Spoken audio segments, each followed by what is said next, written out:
Are we willing to march into hell for our brothers in a heavenly cause? Are we willing to stand up? Are we willing to help someone? Are we willing to put ourselves in the middle so that someone feels protected? This is In Good Faith, listening to first-person experiences of faith and belief. On In Good Faith, it's our privilege to hear stories and accounts from believers told in their own words. Our hope is to listen with an open heart, celebrating the power of faith and belief and what those stories mean to the ones who tell them. I'm speaking in good faith today with choral conductor, really a great all-around musician, Leland Spindler. Leland, thank you for coming in today. Thank you so much for having me. You put together this concert that totally caught my eye. First, though, I want to just briefly introduce you to our audience, that you've been working with religious ensembles for nearly 20 years, conducting your own congregation's choir when you were quite young in Eugene, Oregon. Yeah. And then in southern France, an interfaith choir that you got to sing in a lot of the great religious spaces. And boy, once you've heard that music sung in the buildings it was written to be sung in, it's life-changing. You're sort of hooked. Yeah. So you have an undergrad in French, and here at BYU, you got a master's in choral conducting. You have your own group, who we will be featuring today. Tell me about Luke's. So the Luke's Choral Society is 3 choirs now. It started with just one, Luke Singers, and there's a mixed choir, the Luke Singers, and then the Luke's Men's Chorus and the Luke's Women's Chorus. And we are an interfaith choir, and our mission is to create experiences for people to feel connected to the divine, to feel connected to a higher power through music. I read on the website that you've got a great passion for the religious tradition of choral music and its role throughout history. There's so much music. Why, when you formed Luke's, did you decide this will be our focus? It's an interesting question. I went through a faith crisis, and I felt pretty rejected from my own faith that I grew up in, and I needed a way to feel connected to God, because I've never lost a belief that there is a supreme being. And so I started Luke's because music had always been a way that I felt close to God.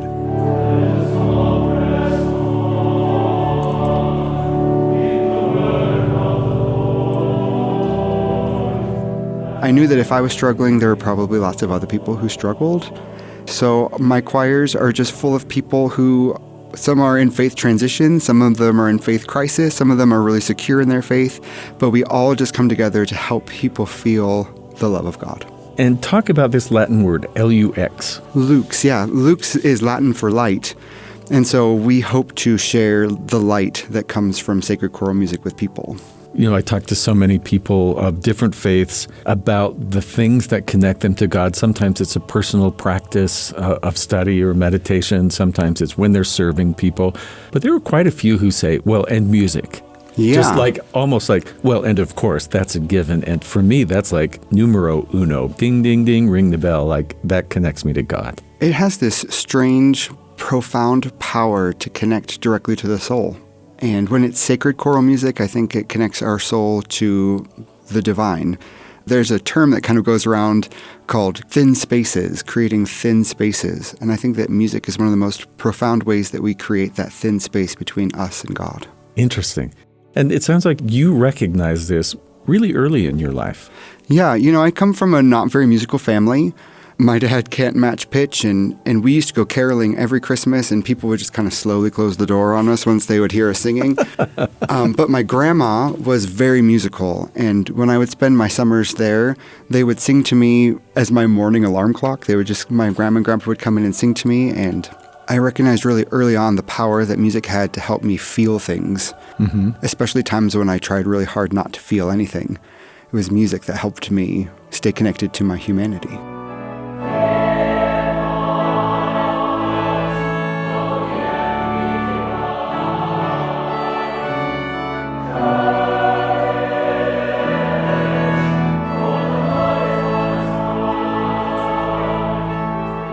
And did you always feel that you had a connection, not just that this gives me peace, but you felt connected to something or someone? You felt a connection to God through that? Yeah. While I was in France on my LDS mission, my mission president said, and I think that it was true, that I was gifted this profound connection to music as a way to balance some of the profound horror things that I went through as a child. Oh, I'm sorry to hear that. Yeah, I think that music really early on was the way that helped me stay connected to God and recognize that there is good to be had. So I have followed the Luke's Choral Society online and was privileged one year to actually help narrate a program, which was really fun. And then less pressure. I just got to sit there and enjoy great music and then just say a few words. Yeah, that was a great year. So you put on this concert that made me reach out to you. It's called Overcome, Sacred Protest Songs. Yeah. Putting sacred and protest songs, usually those are two separate categories, you might think. So what was the genesis of this concert? I think that we are living in a world where we see people hurting a lot. I think we have a sacred duty to stand up for people who are hurting. I think that that's a very Christian ideal. I think that's a very world religious ideal. Throughout the centuries, we've seen music play a role in protest. I wanted us to find the motivation to stand up for people in need and recognize that we have a long tradition in our world of using music to do that, both religiously and secularly, but really a profound sense of doing that through religious music. When I think protest songs, I'm thinking Bob Dylan. I'm thinking Joan Baez. All the great music of the Vietnam War era. Yes. And actually, there's some in here from the Civil Rights Movement. Yes. And can we talk about that one, We Shall Overcome?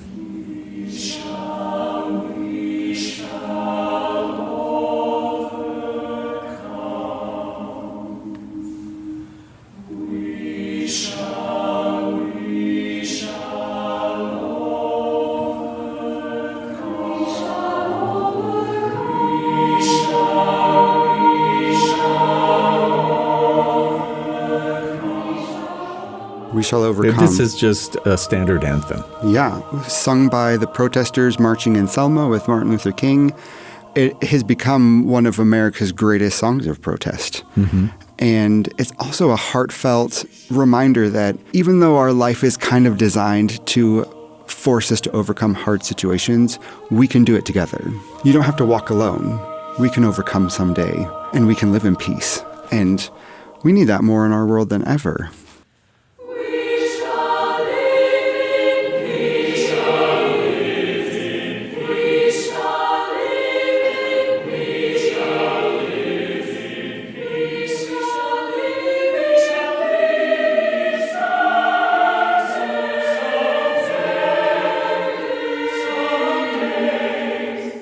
I'm sort of cheating because you put that almost at the very end of the concert. I think you're building towards that, but Exactly. I'm cheating because it was really nice to. You've kindly given us access to recordings of this recent concert. As you started putting the list together, this is an eclectic list. Tell me about your search and how you ended up with these. I was very self-conscious about it once I finally came with my list finalized and approached the choir with it. I think I came about it for two reasons. One was that the last several years I had kind of really narrowed how eclectic my programming had become, and I wanted to break out of that. And also part of it was I needed to explore other ways that I feel connected to God, and it's not just in cathedral music. Yeah. I think that there's a lot of sacred messages to be had even in musical theater, and there are several musical theater pieces in the program. So I just dug into my memories, and I dug into research of songs that had to do with protesting and different kinds of protesting.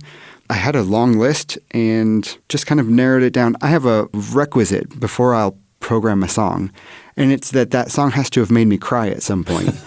Okay. And I'm an avid walker. During the summer, I walk 5-10 miles a day, and I have my earphones in, and I just listen to music and podcasts, and that takes me through a lot of different emotional states. And if a song hasn't made me cry, I have no desire to do it. So every song on my list has at some point made me cry. All right. Sacred protest songs or songs that made Leland cry at some point. Exactly. I like that. Now, you start with one from Christian tradition, Let Us All Press On. Yes. Especially in our programming here, I try to pay homage to our LDS foundings. And I think that it's a marvelous LDS hymn. And when you look at LDS history and the persecutions that arose it's really easy to see that they were protesting those wrongdoings through song. And Let Us All Press On, I think, is probably the greatest one in the LDS hymnal, in my opinion.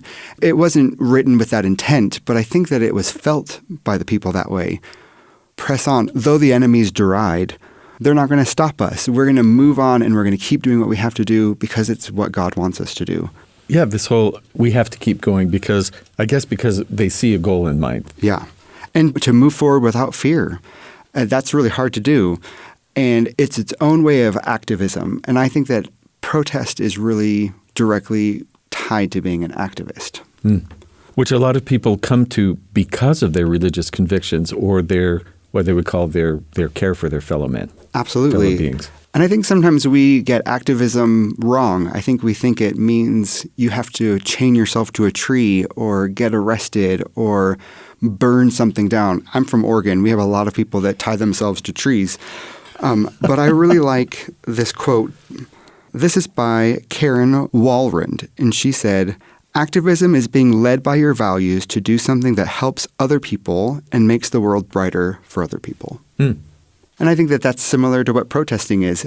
Activism is helping the world be better. Protesting is recognizing that it's not better for certain people and trying to make it better for them. So this next one it's a modern song that goes back 3,000 years. Exactly. Can I say that? Yeah. Tell me about this. I grew up on Sundays watching The Prince of Egypt, music by Stephen Schwartz, and I've always wanted to do something from it because the music is phenomenal. And so we started the program with Deliver Us. After Let Us All Press On, which was kind of our opener, we did Deliver Us. I wanted to do it because it was that initial plea of, before you protest something that's wrong, you have to recognize that there are things that are wrong.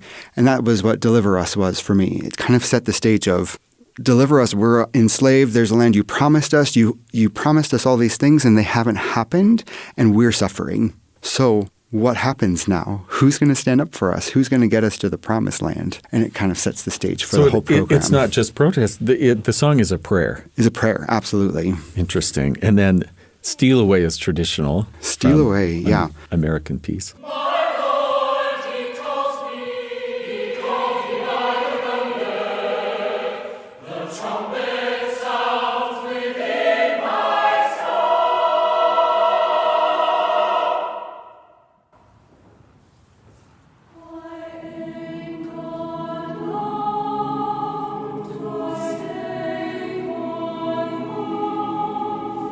Yeah, a beautiful spiritual. It's a code song.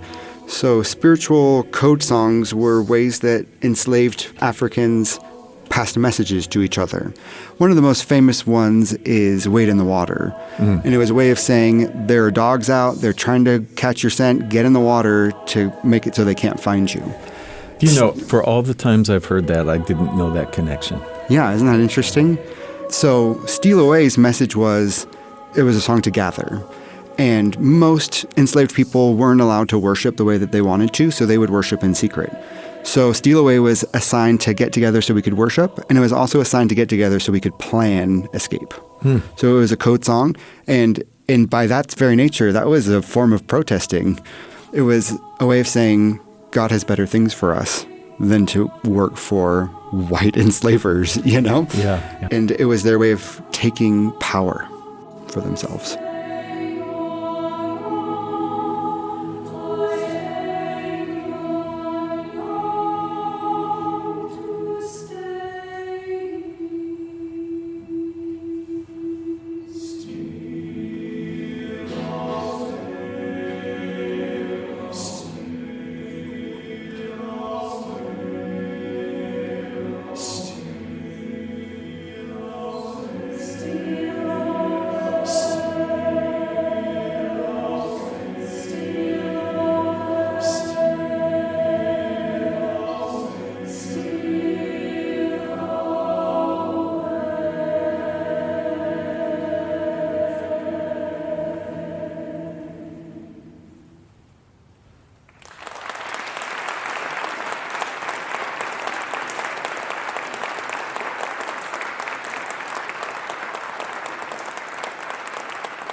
So in 1979, I was in the first cultural group to go into China after the Cultural Revolution. Wow. With American Song and Dance. It was a group from here at BYU.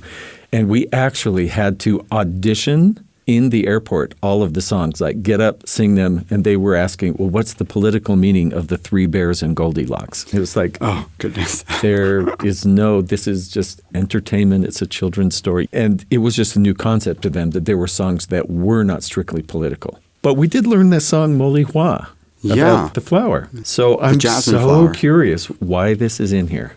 It's a folk song that goes back to the 18th century.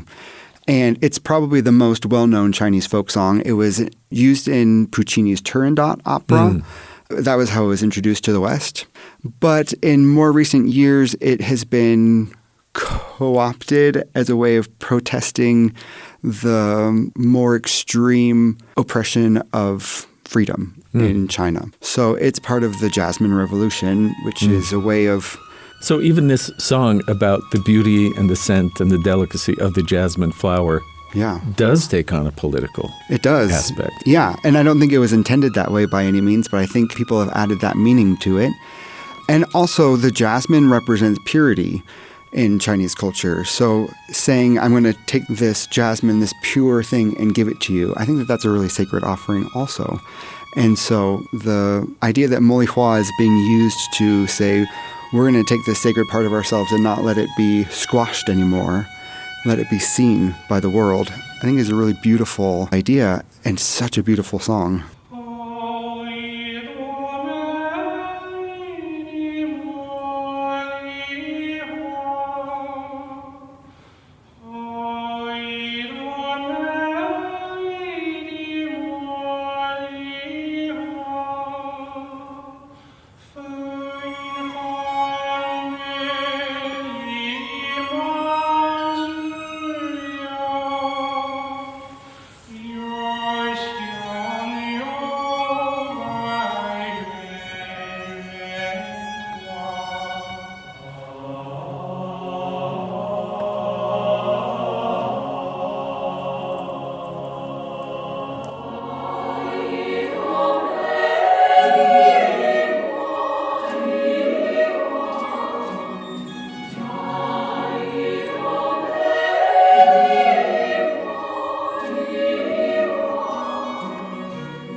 And then you do take us to the cathedral with Thomas Tallis. I do. Thomas Tallis.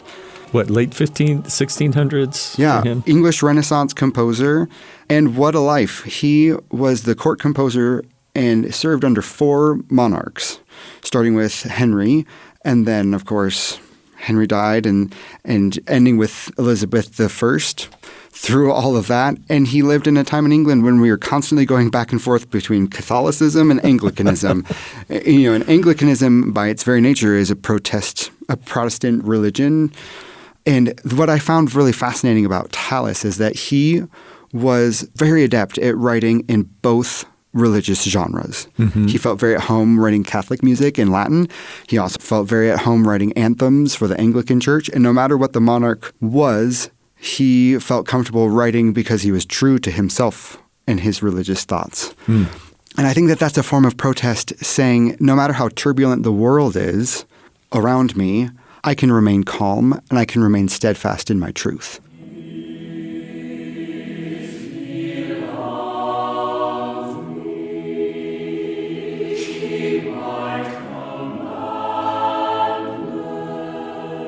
And I tell you, that's not an easy feat. Yeah, how he threaded the needle between those different groups who were at each other's throats. Yeah. And this was a time when defying the religious thoughts of your monarch could be punished by death, right? So he allowed himself to stay true while keeping himself safe, he managed to find the truth in both and remain true to himself. And I think that that's a really beautiful And message. neither denomination would argue with this scripture, if ye love me. Right.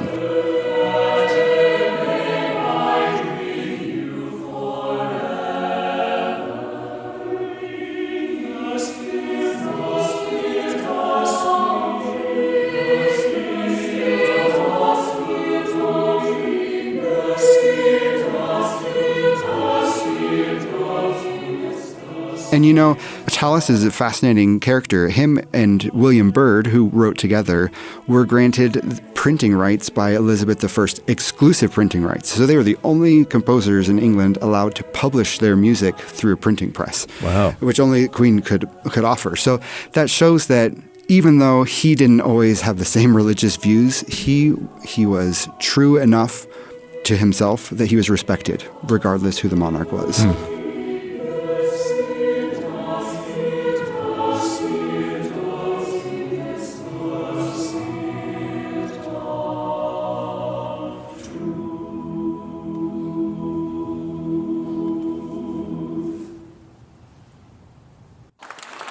And I think I know why you picked this ending for the first half, One More Day. Yeah, you know, I served my mission in France. I have always had a love of French. I grew up speaking French and just always knew that I was going to spend time there. So Les Mis has always been close to my heart. It is definitely a glorious song of protest. But here's what I really love about it. In One Day More specifically, you follow so many different stories. Mm-hmm. The Thénardiers, Éponine, and Marius, Jean Valjean, Javert. You have all of them, and you really don't know, neither do they, how the next day is going to turn out. Yeah. And that's a really significant part of overcoming, because we don't know how tomorrow's going to look. And then that final plea of tomorrow we'll discover what our God in heaven has in store. That's the note I wrote on this. Those very words. Several people said, well, that's a bit of a stretch to call it sacred. But I think that it was really easy for me to find that sacred thread because we don't know what tomorrow will bring. Only God does. But that doesn't negate our need to push forward. And I think that that's what One Day More exemplifies.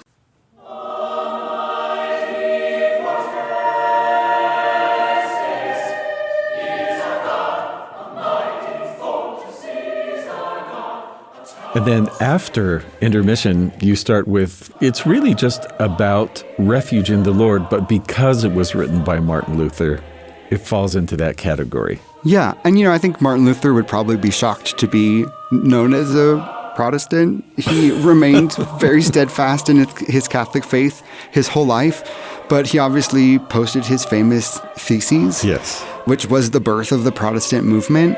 And that's probably the main reason that I included it. I think that his act of posting was an act of protest. Yeah. Even though he remained very steadfast in his faith.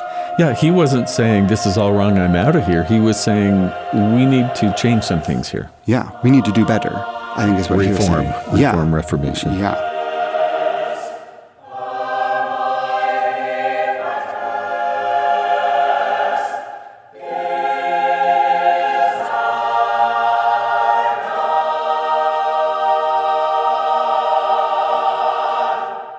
You threw me for a loop with Aloha Oi, and this may be because my Hawaiian is rusty, meaning non-existent. You know, it was an interesting choice when I decided to do it. Aloha, of course, means hello and goodbye in Hawaiian, but it's also a really sacred word for them, and it actually has a lot of other meanings. That's just the most common meaning.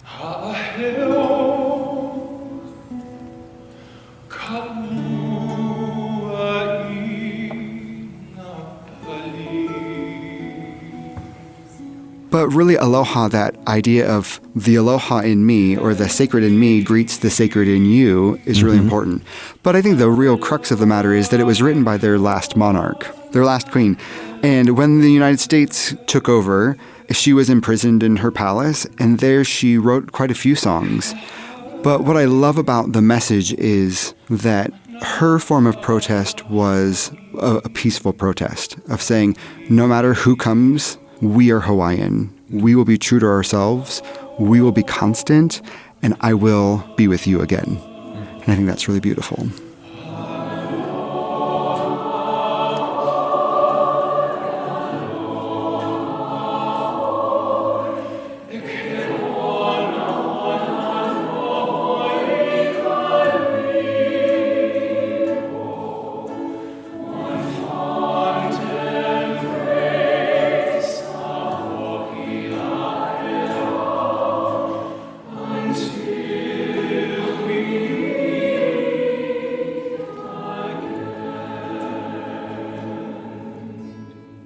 Now, we did talk a bit about We Shall Overcome. This is where it came in the program. Do you want to add something here? You know, We Shall Overcome has been a hugely recorded piece, not only as a gospel piece, but Johnny Cash recorded it. All sorts of different artists have recorded it.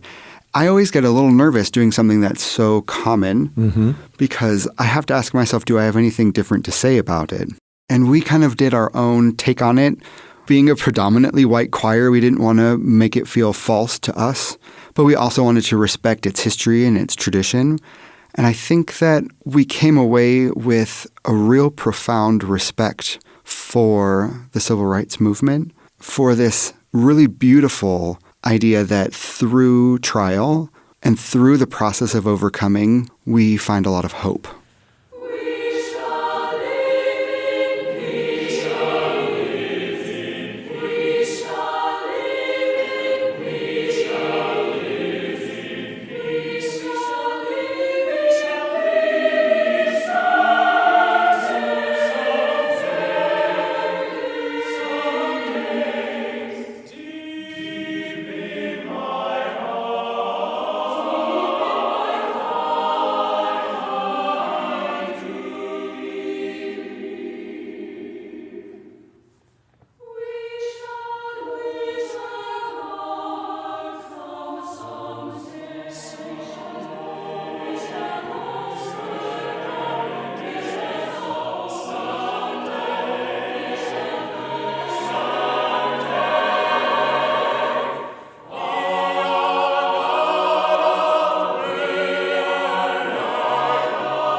And I think that that hope is a God-given gift because it's so easily lost.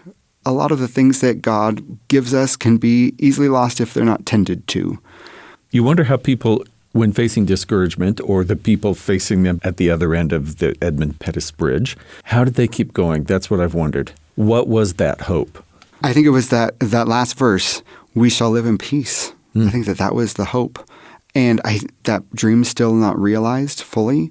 And I think that was the main reason we needed to include the song, is because we have that obligation now to stand up for our brothers and our sisters and say, you don't have to suffer alone. I'm suffering too, differently than you, but together we can fight for a better world for all of us. So then you take a song that really applies to individuals, but it certainly can apply to a movement, which I think is interesting. Like We Shall Overcome, that's for a big group to sing. Yeah. And then you go to this one, which is just one person talking to another, trying to buck them up, maybe help them see the hope.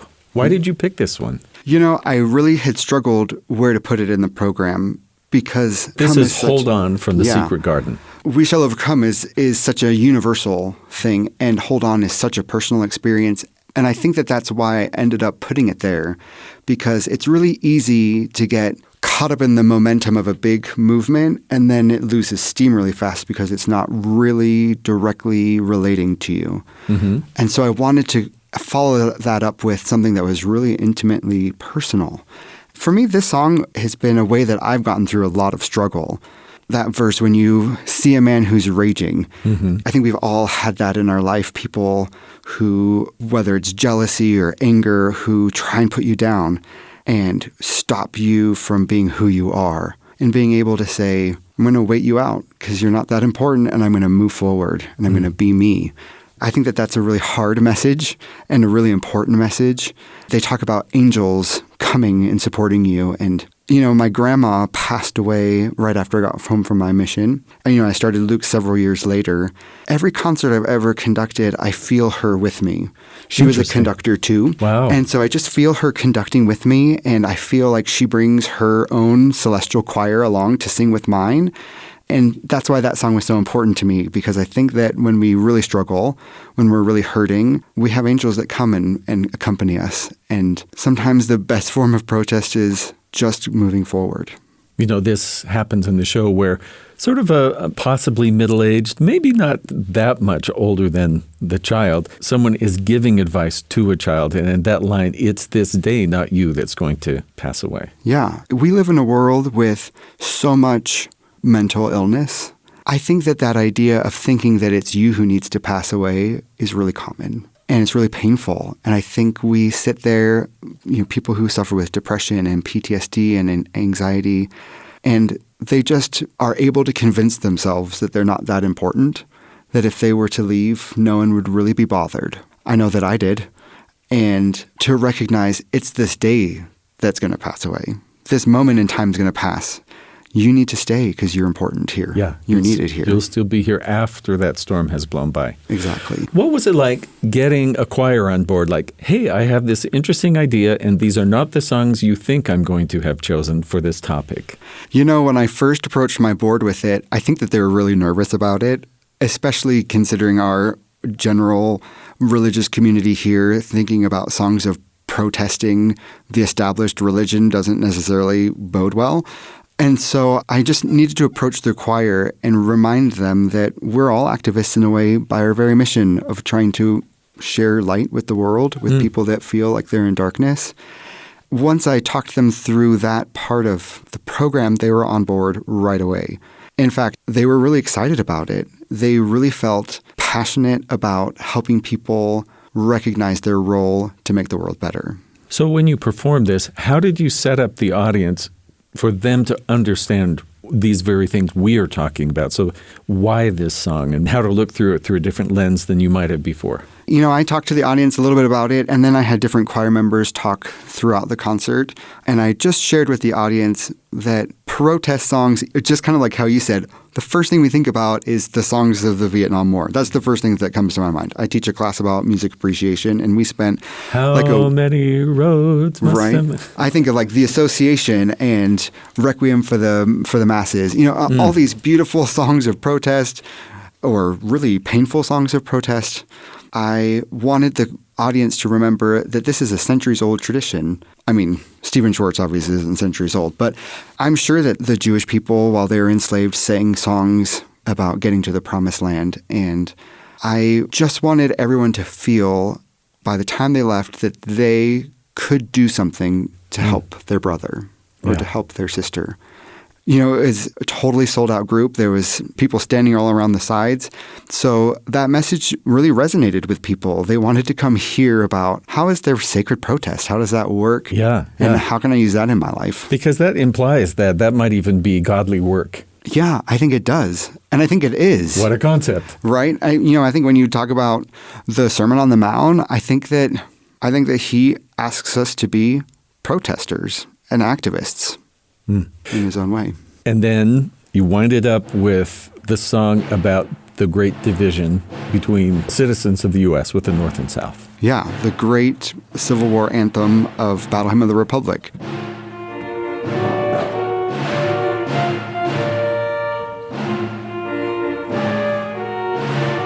And it's funny because when you read through the text, there's nothing particularly protesty about it. There's nothing particularly war-oriented about it. My eyes have seen the glory of the coming of the Lord. Yeah, it's very just sacred.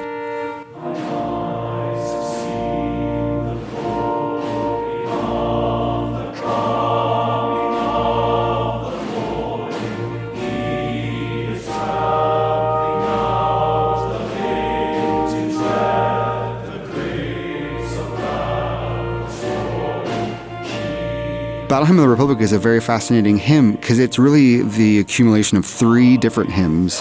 The Glory, Glory, Hallelujah was the song, and then the melody came from something else, and then the different texts were passed around by different brigades, and it wasn't until after the Civil War that it kind of came together in its current form. But I think that it has... Which is really nice. That's sort of democratic in its creation. Yeah, isn't that beautiful? Assembled from different parts.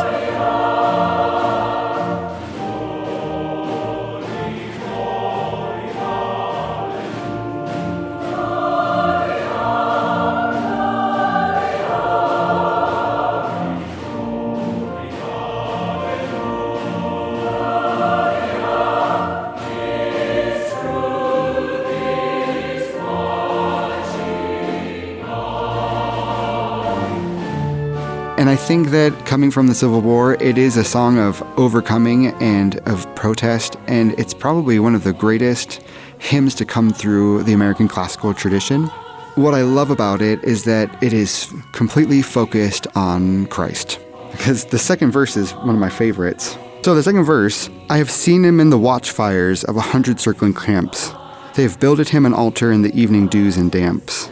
I can read his righteous sentence by the dim and flaring lamps. His day is marching on. And I think, when I first read those words, I'm not even really sure what they're talking about. But what I take away from that is this idea of watchfires and circling camps. I have my people with me. I have the people who I can rely on with me. And together, we are building an altar, and regardless of what's going on around us, we have that righteous cause.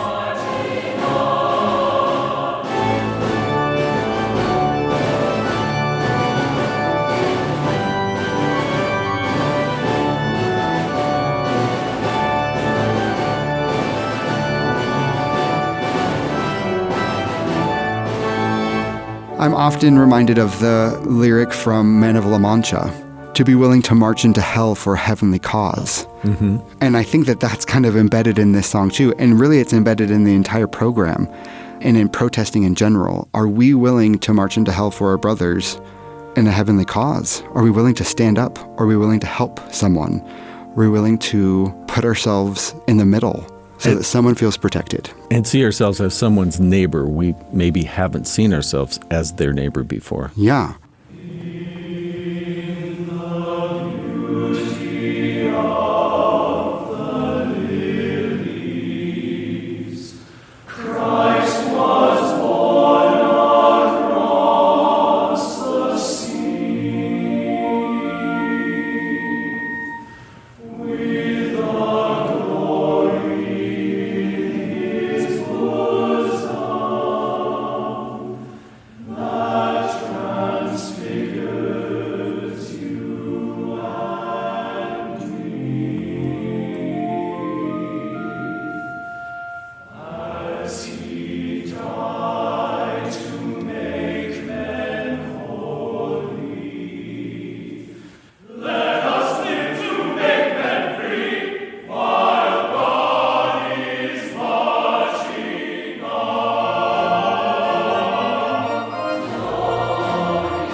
I think that part of the reason this program was so important to me was that, I was a longtime victim of sexual abuse growing up.